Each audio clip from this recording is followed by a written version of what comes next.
Greetings from Williamstown. On behalf of everyone here at the college, it's my honor to welcome you to tonight's event, a celebration of 2021 Bicentennial Medalist Chaédria LaBouvier, class of 2007. The Bicentennial Medals program was created by the Bicentennial Commission on the occasion of the college's 200th anniversary in 1993 to, quote, help build and strengthen ties with alumni, students, faculty, parents, and friends, and to increase their sense of pride in the college. The medals recognize and honor distinguished achievement in any field of endeavor by members of the Williams family. The 170 medal recipients to date span 70 years from the class of 1924 to the class of 2001, soon to be the class of 2007, when Chaédria's medal is conferred within the hour. We will honor 3 more alumni with the medal over the course of this spring semester. Another bicentennial milestone is being celebrated in 2021. Tonight's program is one of a year-long series of events commemorating the 200th anniversary of the founding of the Williams College Society of Alumni. Our society is the oldest alumni association in North America and quite possibly the world. We're spending this bicentennial year not only celebrating and grappling with our past, but also examining our present and imagining our future. Together, we envision an inclusive society where all alumni feel they belong. We are united in our shared commitment to a liberal arts education, to lifelong learning, and most especially to each other and to our college. Tonight, we honor Chaédria LaBouvier, and I'll be back at the end of the program to confer the Bicentennial Medal to her. But first, I want to introduce Chaédria and her partner in conversation this evening, Lisa Dorin. Lisa is class of 2000 from the Williams College Graduate School of Art and currently serves as Deputy Director for Curatorial Affairs and Curator of Contemporary Art at the Williams College Museum of Art, a role she's held since 2013. Previously, she was Associate Curator of Contemporary Art at the Art Institute of Chicago from 2005 to 2013, where she programmed the museum's film, video, and new media collection and curated one-person exhibitions as part of the museum's Focus series. At WCMA, Lisa leads the curatorial team in setting the museum's exhibition program and collections priorities. She's also the co-chair of the Contemporary Curatorial Workshop in the Williams College Graduate Program in the History of Art. Please join me in welcoming Lisa. Tonight's honoree, Chaédria LaBouvier, class of 2007, is a curator, art historian, and writer who became the first Black curator, first Black woman, first curator of Cuban descent, and first Black author of a catalog in the Guggenheim 80s year history with her exhibition, Basquiat's Defacement, The Untold Story. The exhibition covered not only Basquiat's work, but also the history of Michael Stewart, whose death from police brutality inspired the painting, The Death of Michael Stewart. Other paintings by Basquiat on the theme of police brutality, as well as art featuring Stewart by Keith Haring, George Condo, and Lyle Ashton Harris were also included in the exhibition. The show ran for 5 months with hundreds of thousands of visitors. LaBouvier's criticism of her treatment by the museum led to them hiring their first Black curator in the same year. Please join me in welcoming Chaédria. A few reminders before turning over our virtual stage to Lisa and Chaédria. Please feel free to utilize the chat as a space to engage with the community and share any reflections or comments you may have. And if you have any questions for Chaédria, please utilize the Q&A function at the bottom of your Zoom toolbar at any time during today's talk. We'll have dedicated time for Q&A at the end of the presentation, but you can submit your questions as you think of them. Now I'm going to sit back and listen to this wonderful discussion, and please welcome Lisa and Chaédria.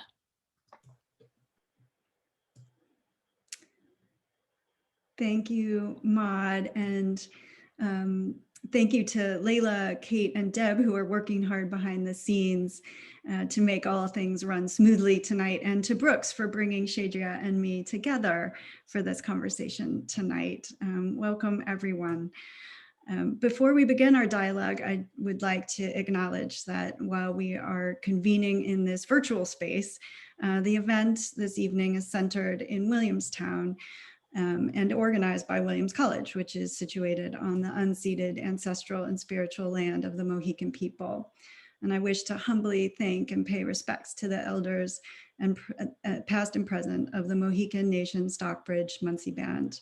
And while such an acknowledgement of displacement is important, it is of course only a gesture without the committed present day action, learning, and relationship building, which we continue to strive towards. It is ongoing, very much work in progress.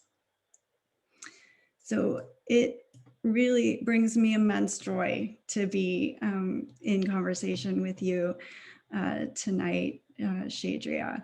I'm really thinking back to spring 2016 when Sharifa Wright first connected us, and my WCMA colleagues, Sonic Coggins and Nina Pelaez, and I had the incredible opportunity to work with you on the very, very nascent stages of this Basquiat project. You introduced us to his incredible painting, Defacement, The Death of Michael Stewart, and the early scholarship that you had been doing. And we were then, as we still are, inspired by your enthusiasm and your commitment to bringing this important work and the context around it to light. So I wanted to just say a few words about that project at WCMA. It was called Getting a Read on Basquiat and Black Lives Matter, and it included Defacement alone in what we call the reading room. And it's a sort of intimate hybrid gallery, living room, like space in the museum. You can see here on the slide. And then I guess actually, Layla, can you switch to the next slide? We opened the space up to student groups, to faculty teaching courses, including the winter study course that you taught, Chaédria, and to community groups, and to host their own conversations in the gallery in front of the painting. And the conversations that we had were incredible. Actually, let's move to the next slide. When we launched the project, though, if you'll recall, it was 2 days after the 2016 election. And we had this incredible panel with you and Jordana Sargesi and Franklin Sormans. And the timing of it was such that, we couldn't have quite imagined how incredibly urgent this project felt in that moment. But the response to the entire project was really incredible. And the conversations were enlightening, were moving, and they continued to reveal new dimensions to Basquiat's work, to all of us, I think. But there was still so much more to learn, and learn you did, right? So you just kept the project going and continued your research, which led to the exhibition at the Guggenheim. And that is what we are here to celebrate tonight and to learn about. And I know many in the audience may not have had a chance to go to New York and see the exhibition. So I would love to now turn it over to you, Chaédria, to kind of walk us through the exhibition and help us understand what it was, how it was organized. Yeah, I mean, so one of the, I want to begin at Williams. So we're virtually at Williams. It was important, and it was, well, first I'll say it was amazing working with Lisa and Sonnet and Nina, and just, I think that there's a reason why WCMA dictates in its own way so much of the direction of where the art world goes, especially the New York art world. And I felt very strongly early on that this was art history. I didn't know that there was so little about it. I think we kind of discovered that in the making of it. We're like, oh, yes, there's just a paragraph. And so it was my way of, I wanted to, since Williams and WCMA, its canon in art history, I wanted to, work with the narrative, so to speak, as material and situate this chapter of art history in Williams. So it was something that was really important to me, and something that I was really grateful that Williams was game for, and it was a really great experience.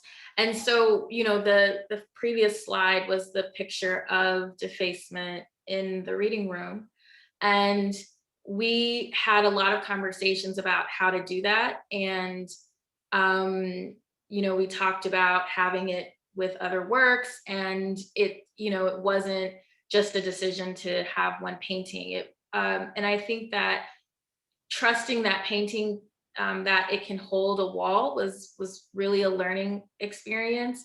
And so when I was curating this show, I said very early on that I wanted a divider. I wanted a wall, and this was, I want to say it's like a 9-foot wall, maybe. But basically, it was as high as they could make it without having to get a permit. And I really I trusted the painting, and I trusted that it could hold this small painting, which is about the size of the Mona Lisa, turned on its side, that it could hold that wall, which it did. And so this wall was really like a visual reference to the WCMA show.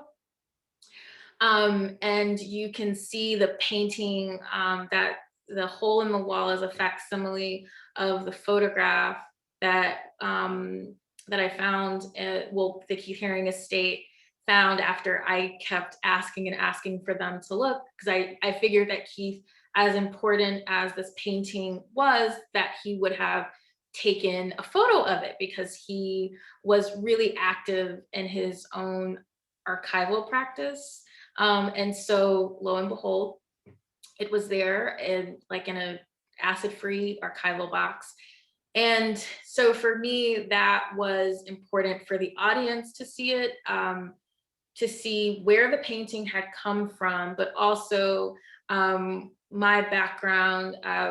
One of my backgrounds is in film. I have an MFA in screenwriting from UCLA, and I also took a lot of film classes at Williams, and I wanted to make that cinematic reference. Layla, can we go to the next slide? And so this is the death of Michael Stewart up close. And can we go to the next slide? And so we'll get to the cinematic reference in a moment, but so Defacement and these 3 works are sort of in an unofficial trilogy for me. The reason why is because these are early works. For Basquiat, his work really spans from 1980 to 1988, maybe 1978, if you are really stretching it, with very early drawings that he did when he was a teenager. It's just, there aren't that many of them. So you're at most looking at 10 years, which is not a lot of work. And so 1980 through 1983 is his early period / the beginning of his mid period.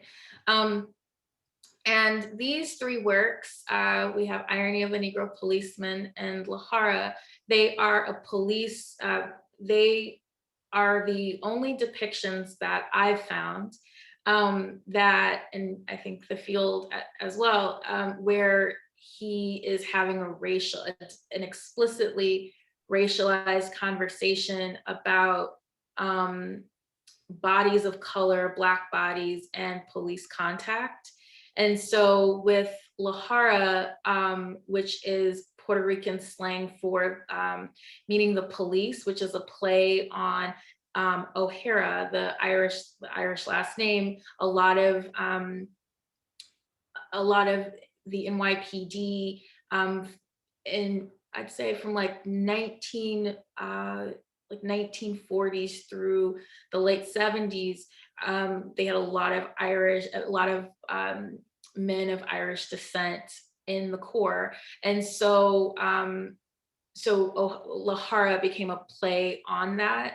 And Irony of a Negro Policeman was actually a red painting. There are Polaroids of it, but Basquiat would often paint over his work. And so you can see bits of the red poking out. And my hypothesis is that he then revisited that theme and made Lahara. And so they are, you know, all three of these works are concerned with the body and the actual like contact, like physical contact on the body. And so so I'm still actually unpacking these works, but they're a pretty interesting consortium. Can we go to the next slide? So the scene in which I had Defacement and then the hole in the wall was inspired by one of my favorite movies. Actually, Brian Blood, who was in my entry, used to let me borrow The Godfather all the time. And so it's definitely one of my favorite movies. But and Francis Ford Coppola is one of my favorite directors. And Francis Ford Coppola, kind of a film theory, a filmmaking theory, is that a good movie will visually tell you everything that it's about in the first 30 to 45 seconds. And so this opening scene of The Godfather, which is so famous, you have the baker, and he's actually the first face that you see. You don't actually see Marlon Brando's face. And then it kind of comes into focus. Can we go to the next slide? I think there's two. Yeah. So, and then it's kind of mirror framing. And so when I was thinking about the hole in the wall and the actual painting, I loved that framing and that tight visual that he's creating with the camera, and how you know, the star of one of the stars of the movie is not the first face that you see. And so I thought that was an interesting kind of, with curating the show, I was always aware when making it what people were watching, and or sort of like their visual references, and also, you know, in the making of the show, like you go to the bodega and you talk to people and they're like, and you know, they're like, what do you do? And I'm like, actually, I'm like doing this show at the Guggenheim. And they're like, oh, I've never been to the Guggenheim. And they live right in Harlem. And so, and I understand that cinema is a visual reference that people speak. It's a visual language and that people speak. And so I felt that if I used a visual language that they understood, it would sort of make them feel welcome subconsciously in the space, because I wasn't talking at them, I was talking to them and with them in a language that they were already familiar with. So that's why I had, you know, a lot of cinematic references, but that was like the really big one. Can we go to the next slide? We included ephemera in the show, and that was really important because that was such a part of how they organized. And so the downtown scene of artists was actually the first protest. It was the first like collective response to Michael's murder. And I thought that was really important. And, you know, when you're talking about challenging what canon is, you know, Toni Morrison says that canon is empire. You are challenging what gets to go on the wall and what is considered art. And so the David Bonarovic piece was actually, I'd been researching it for, I guess, like 2 years before the show opened. No one was quite sure where it had come from, and some people thought it was David's. A lot of people didn't think it was David's, including his biographer. But I thought it was his, and one of the reasons why I thought it was his was because when I was in undergrad, well, obviously undergrad, I took Lisa Johnson's film classes, and Lisa has had a tremendous impact on, I think, my film career and how I visually orient things. And she showed us David Bonarovic's films. And I remembered, you know, his distinctive title cards, because he'd cut and paste them, and they looked so similar to the poster. And so when I spoke to his estate, which they were absolutely amazing, we had this long talk about his video, you know, his video and film work, which a lot of people don't think of that as being, you know, his work when you think of David Bonarovic's, but just that inclination to know where to look really came from those film classes with Lisa Johnson. And then we were able to authenticate a work of David's that was, it's so it's quite early in his work, or his career, but it was also like a transitional period. So one reason why it was so difficult to authenticate it was because his style had changed, and it didn't look like the Arthur Rimbaud masks and things like that he was doing in the late 70s. So it was really a privilege to bring in ephemera that's often not put on the walls or not put in vitrines, and really challenge this idea that it can and should and is art. Next slide, please. We included this because Lyle this is the last piece that's commenting on Michael Stewart and this period that I'm looking at.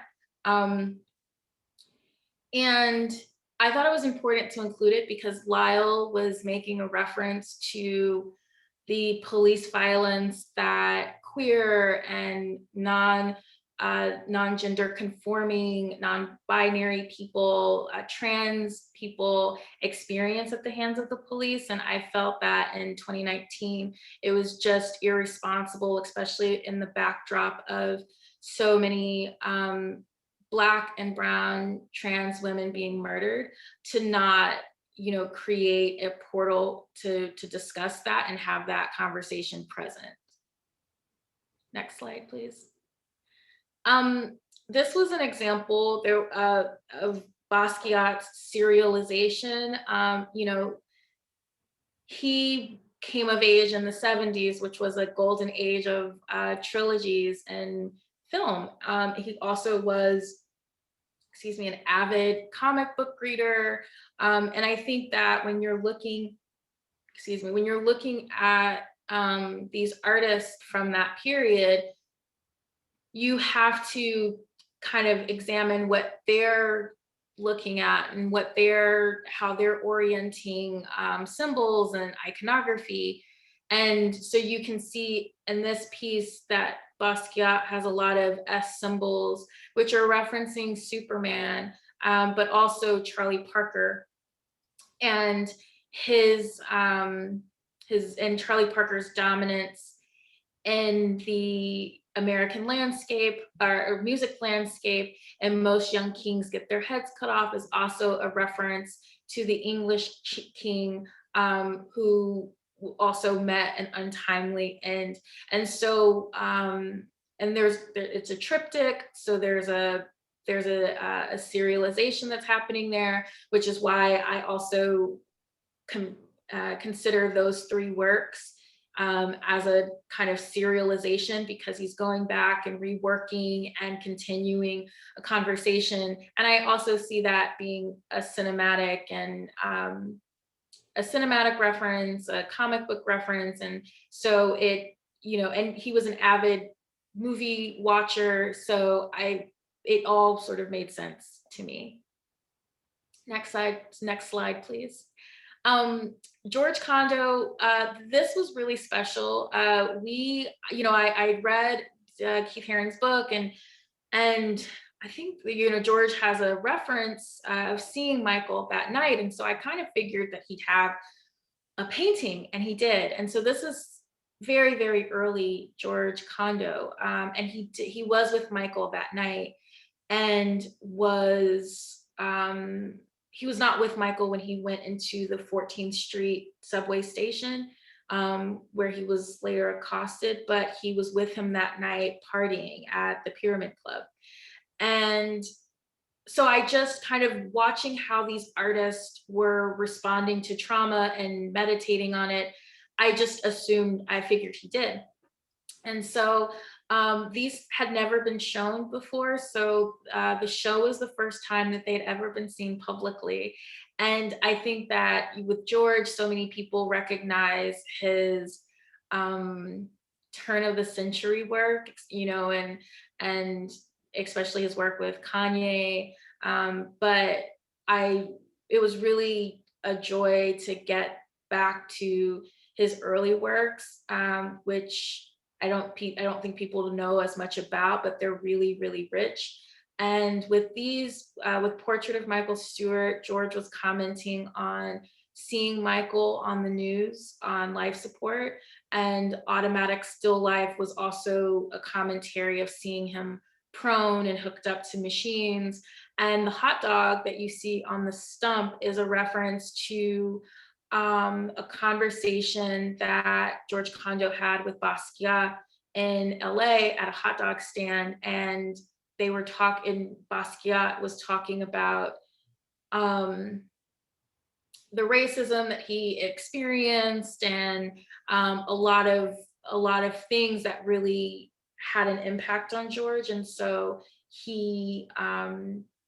those two moments of Michael being on life support and Basquiat talking about the racism that he experienced, because they got kicked out of a club. I'd have to go back to my notes, but they got kicked out of a club. The bouncer wouldn't let Basquiat in because he was Black. Those things were linked for George. So I thought it was important to include that. Next slide, please. And this is Michael Stewart's artwork. We felt it was important. I was really insistent that his work had to be present. Michael thought of himself as an artist, and I felt that it was really important to include that. And so, so it was really an honor that Michael's family trusted me enough to contextualize his work properly. And also I wanted to include him with his peers. He knew Basquiat, Keith Haring, George Condo, Kenny Scharf, David Bonarovic before these people became what they became. And so, and I really wanted to ground the show in 1983, not 2019. So I wanted to include him with his peers. Next slide, please. And this is just a wider installation shot with other police works. And yes. So that's it on the slides. Can I ask a quick question? I mean, I know there's probably so much more to say, but I was really struck by your comment about going to the bodega and talking to this person who had never been into the Guggenheim, and you talked about, wanting to make people feel welcome in the space. And this is something that we think about all the time in the museum, about how we can do that better, and really be as welcoming as possible. Can you talk a little bit about like the strategies that you use to do that? Like how did you think that through, and what did you do? Well, I love pop culture, so and I think it's kind of part of it is not being a snob about what people like, and I think that I would just sort of listen to people. I'd ask them like, "Hey, have you ever been to the Guggenheim?" Or, the comments really ranged, and so you get like a sample pool in a sense. And in terms of techniques, I just thought about, people are watching TV, even if they're not watching it on television, they're watching it on their phones. So, and TV is a child of film in a sense. And sometimes, the line is a little bit more blurred now because of, but, in terms of like practice and theory. And I felt like people could understand that. So I was trying to find ways that I could mimic things that they understood and, or that they already, that they like a visual pattern, visual repetition. And also too, like just choosing artists that I think people like, I think that Basquiat, Keith Haring have had a really difficult time for a lot of really complex reasons getting into museums. And so now there's this interesting issue where the scholarship is quite thin, especially considering how popular they are. And so this show, is considered the scholarship a foundational piece in both of those fields. And I think that it really, so it kind of, what I'm saying is, there are artists that the public want to see, but the scholarship isn't there or the will isn't there. And I think it's really about finding ways to meet people where like meet them with what they like and bring out something in that. And, that was, that's kind of what I hope that answers the question in terms of technique. Okay. Yeah, totally. And just a bit to pick up also on that thread about the scholarship, and you sort of talked about this with the ephemera, particularly with the piece, the David Bonarovic flyer, and that can you talk a little bit more about like this, your sort of process of research, like and getting and preparing for the show? I mean, I know that's a big question because I know it was years in the making, but just you were in archives, you were talking to folks, like, I don't know, talk us through that a little bit. Not all of us get to make shows, so it's helpful to hear how it happens. Well, it's interesting. During the making of the show, or even before that, I was in contact a lot with Gretchen Long and Christopher Waters, who were mentors to me at Williams.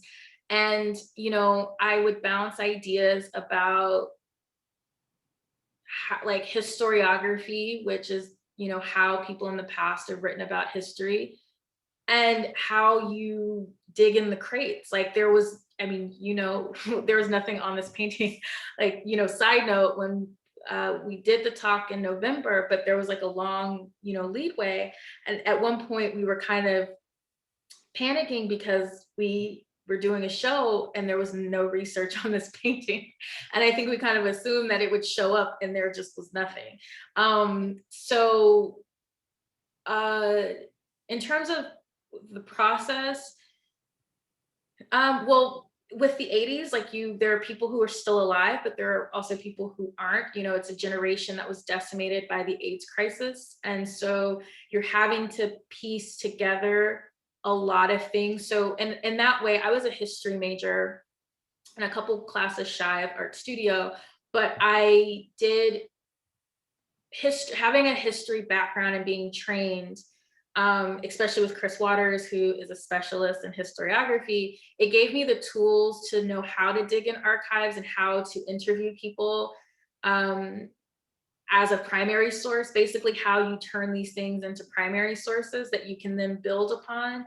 And I think you just, I was really aware of what the Academy and what art history didn't know. So in that way, I didn't feel that I had to check in, so to speak, with, was this the right thing or the wrong thing? Because I felt like, it would have been done if you could go through the process. So it needed a completely different toolkit than what art history could provide at this moment to really like discover this chapter and bring it to life.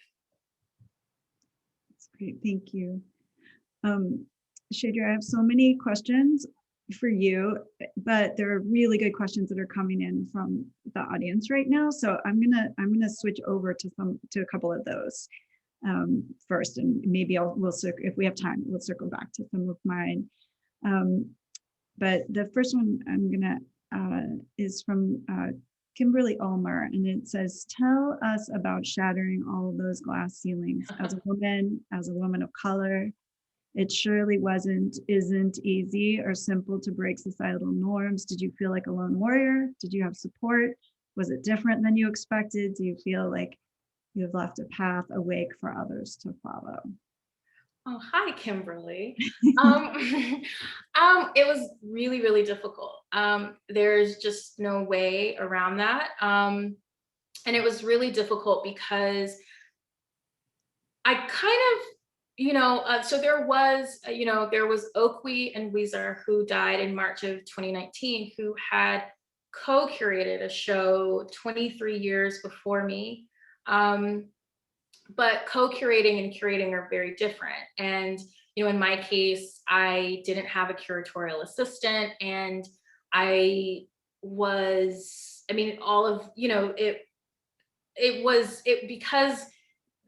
was outside of the academy and the museum, and the museum didn't have that institutional expertise with working with Black artists, or working with Black curators consistently or at all. So it was just constantly having to build a path, just to like walk through it. In terms of like support, there were definitely people. I talked to Jeffrey Deitch a lot, and Jeffrey was like, "You have to finish this." It was really important for me to talk to people for whom I felt that this was their living history. So, I spoke to Michael Stewart's family a lot. I spoke to, who else? I spoke, to one of my aunts a lot.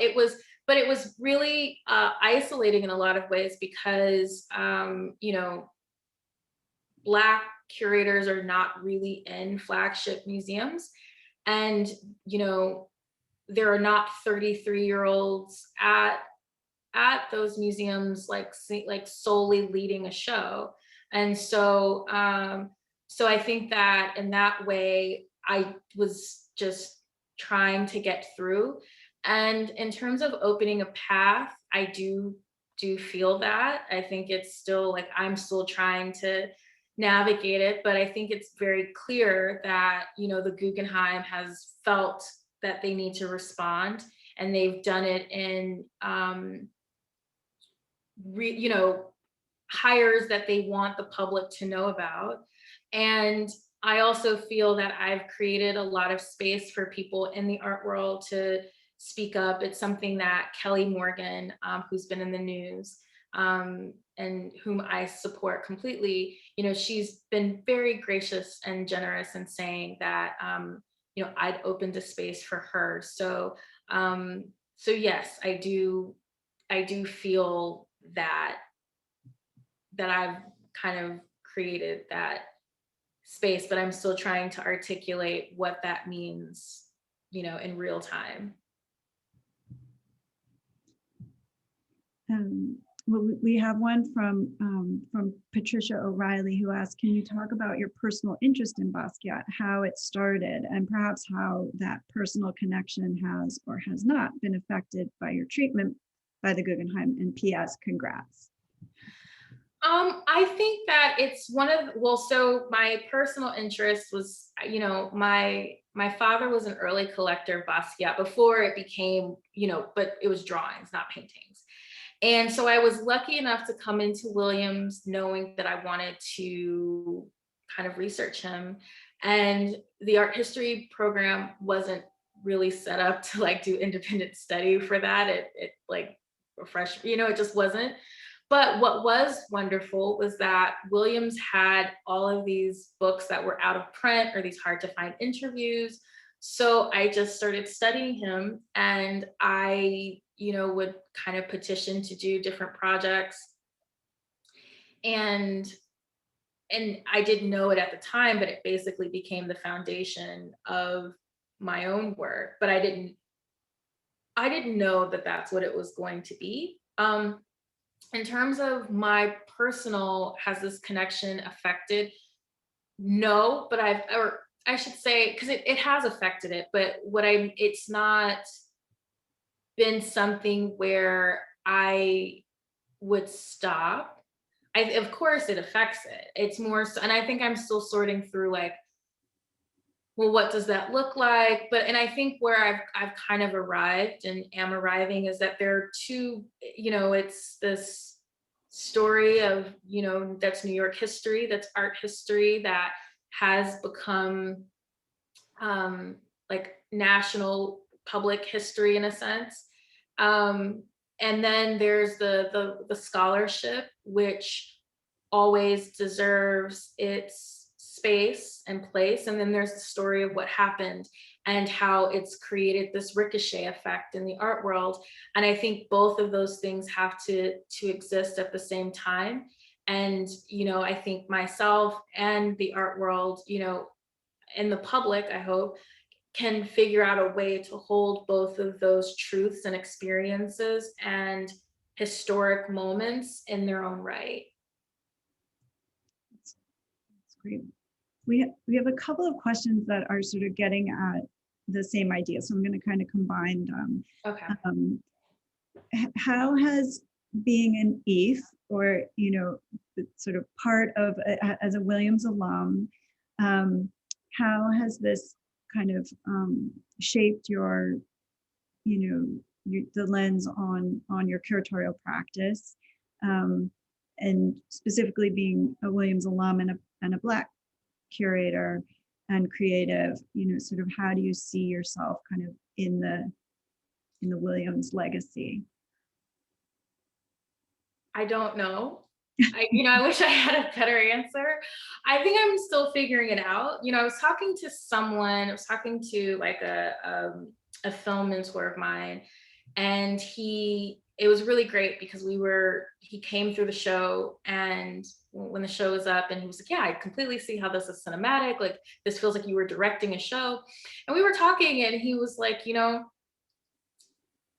you're really young for where you are. And I hope that you remember that, and you don't have to have all of the answers. And, 35, you feel like, oh gosh, I'm like, I'm reaching for the Geritol. No, I'm joking. But, I'm still figuring that out, because I do, and in all honesty, I have felt kind of the weight of history at times on my chest. And I don't think that most people my age have had my experiences or have had this thing. Usually this happens, if it happens, much later in your career. So I think I'm just trying to, I think humanity and human dignity and rigor are things that really matter to me. And I think that those things are always my kind of North Star.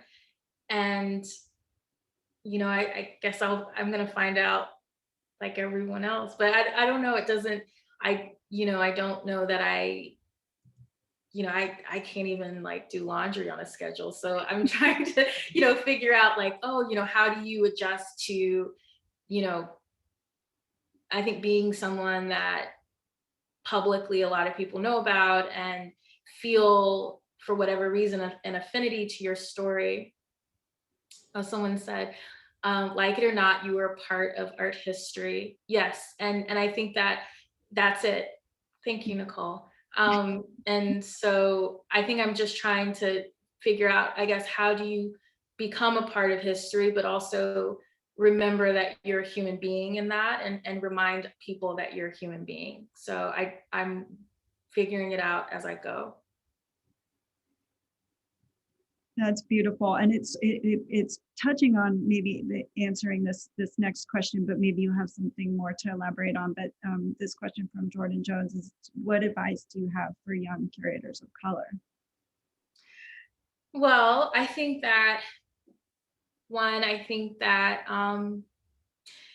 remembering who you're in service of. I think that, and I don't say this to judge people, I think that the art world it's so deeply unregulated that it makes people do things.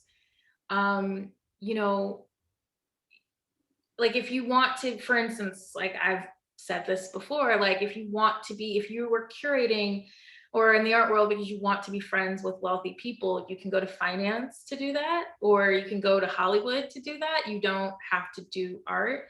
And I think that, I think for curators of color, I think that it's a few things. You have to think about mobilizing, because so many of the things that are wrong or that are entrenched, you cannot, that has to be regulated. Like you can't, there aren't enough panels to do that work. It has to move beyond that. And those are certainly things that I'm thinking about. And two, I think that you have to remember who you are in service of. What you do is a public service. And I think that working with art you're teaching the public that other worlds are possible. You're teaching them to remember their imagination and that they have one. And I think that in a time where we are in so much collapse and what we have isn't working, it's deeply, deeply important to be able to dream of something else.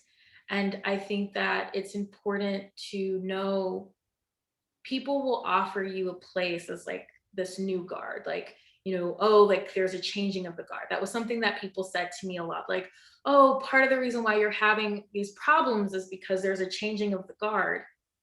And that is different.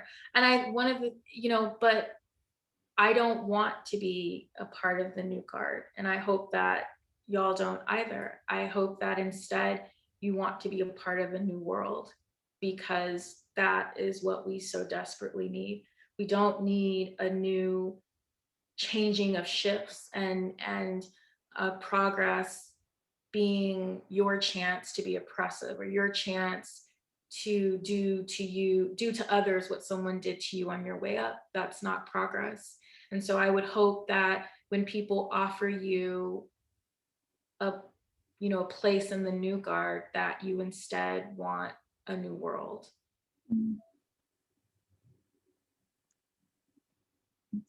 It's beautiful. No, it's the truth. I hope that people, that we want more. I'm gonna go. I think we're gonna take a couple extra questions because there's so many good ones, and we have a little bit more time. So Amanda Potter asked whether there was a question you formulated during your research that you were unable to find a satisfactory answer to. I guess more, in the process of, I felt the absence of these people so deeply, because there were so many people that I wanted to ask questions. And, in this moment where we're grappling with this virus, the coronavirus,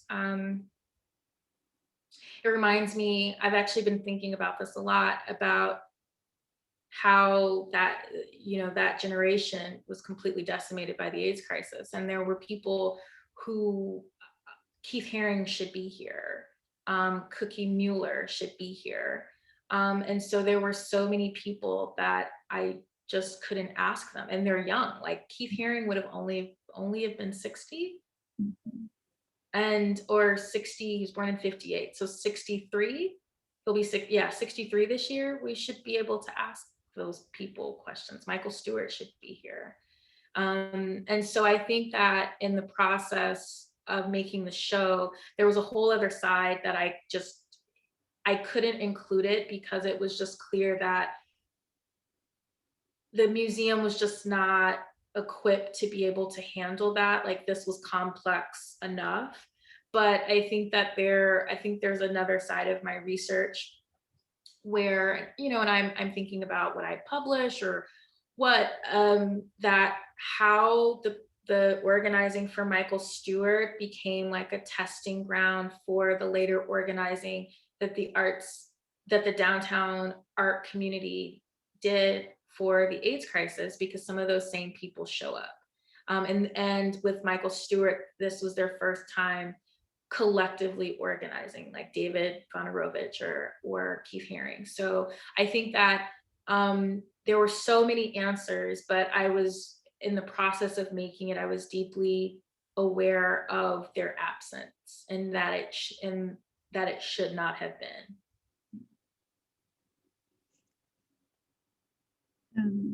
I think we maybe have time for one more question, and so this is from Stephanie Brown, and she asks what kind of refers to the museum field in the midst of the reckoning that you're sort of referring to, and that your experience was definitely foundational to. But do you think that we're going to be able to move forward from this moment in hopeful and progressive ways? I think that moving forward, well, I mean, time moves forward, right? So we will move forward, Right. you know, in terms of physics. But I think that, do I think that the reckoning is over? No.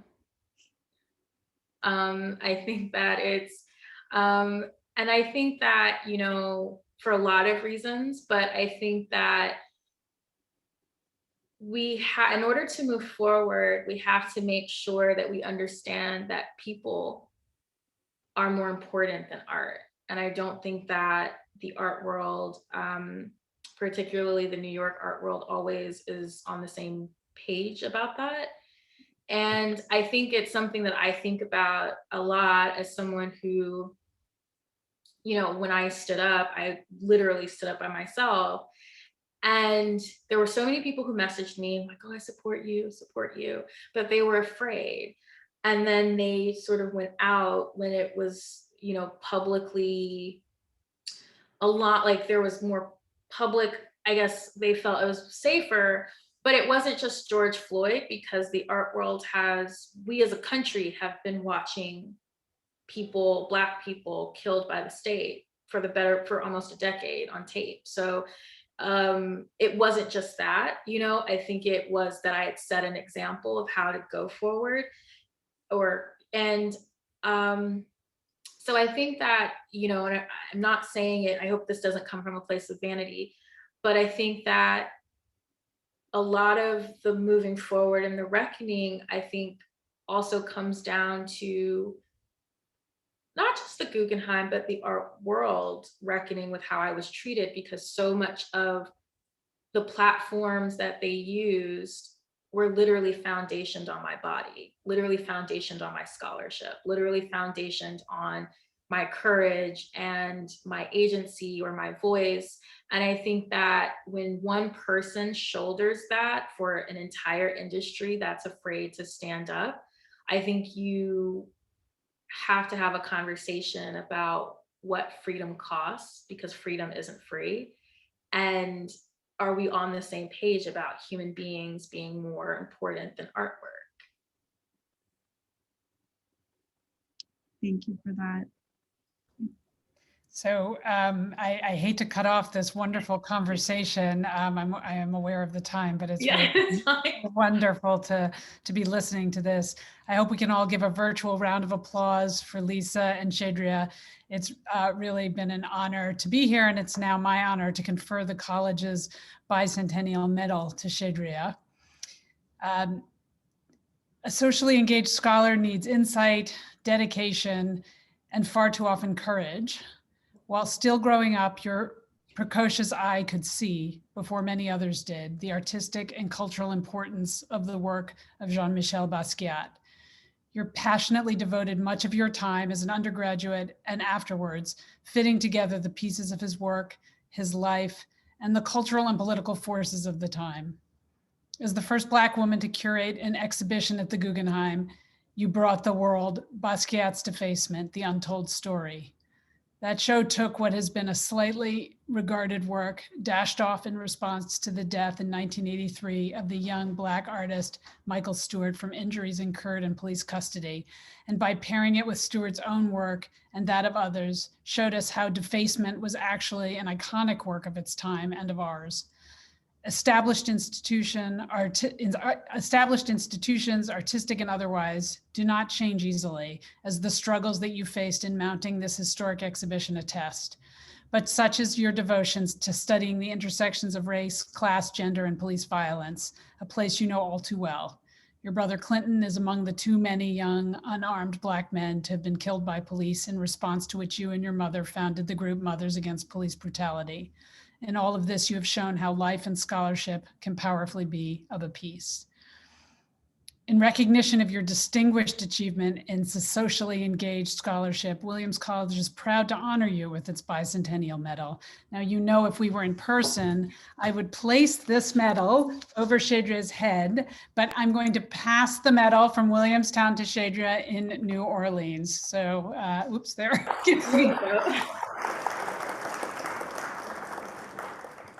Thank you so much. And thanks to all of you out there for being with us tonight. I hope you'll join on Tuesday, March 23rd at 8 p.m. when we'll honor Jason here, class of 1998. Jason is the 7-time Emmy-winning director and producer whose 2020 series, The Last Dance, chronicled the Chicago Bulls dynasty and the career of Michael Jordan. And Jason will be joined in conversation by award-winning sports journalist Tim Layden, class of 1978. Hope to see you then, if not before. Have a good evening. And thanks again so much, Chaédria, for being with us here tonight. It's really been an honor and pleasure to be here with you. Thank you, Ma. It's been an honor as well. Good night, everybody. Good Bye-bye. night, y'all.